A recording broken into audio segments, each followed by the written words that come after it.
जय जगन्नाथ शुभ सकाळ आपण मानकर दिनटी शुभमय हेउ मंगलमय हेउ मु देवाशीष पाढ़ी आपण मानकु आमर Shri Gopal Krishna astrological YouTube channel को स्वागत जनाउछि।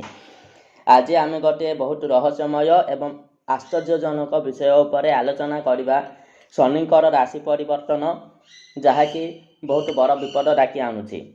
मीन मासर 21 दिन इंग्राजी 3 एप्रिल 2025 चैत्र मास शुक्ल पक्ष षष्ठी तिथि गुरुवार दिन दिबा नौ दंड 51 लिता बा इंग्राजी समय अनुसार प्रातः 9 घंटा 35 मिनिट रे शनिश्चर महाग्रह पूर्व भाद्रपद नक्षत्र मीन राशि को स्वचार गमन करिवे बा शनि महाग्रहंकर राशि परिवर्तन हब। कुंभ राशि से मीन राशि को जिबे किंतु यह द्वारा पृथ्वी पृष्ठ उपर कौन कौन सब प्रभाव पड़ो चलतु से उपर आलोचना करवा। ज्योतिष शास्त्र अनुसार शनि जेतेबेले मीन राशि मिथुन कन्या धनुरे रुहंती सेतेबेले राजागण माने विनाश हुअंती एवं पृथ्वी रक्तपूर्ण हुए। राजा बहुत बड़ बड़ मंत्री एवं उच्च पदवी रे अधिष्ठित थिबा व्यक्ति विशेष मानकर निधन होइथाए एवं विभिन्न प्रकारर संघर्ष विद्रोह राजहिंसा इत्यादि सब राज विद्रोह इत्यादि सब देखा दे थाए जहाँकि गोटे अशुभ सूचना देउछि।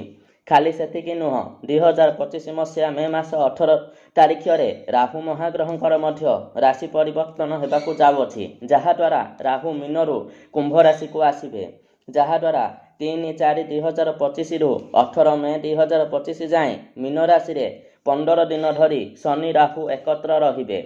एवं ज्योतिष शास्त्र मतरे जेतेबेले एही भली योग हुए पृथ्वी पृष्ठ रे खाद्य शस्यर दरदाम बहुत वृद्धि हो जाय थाए एवं देशर उत्तर एवं दक्षिण दिगरे अशांति विद्रोह प्रजा आंदोलन धर्मघट देखा देवार संभावना रहुअछि।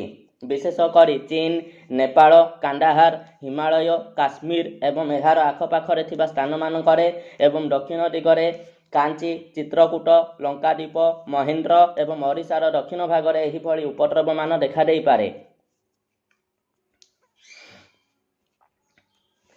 तेबे भगवानकर शरणापन्न हवा एवं हरिनाम संकीर्तन करिबा भगवान को निकटरे निजको निजे समर्पित करदेबा द्वारा एथिरु किछिटा उपशम मिली पारे।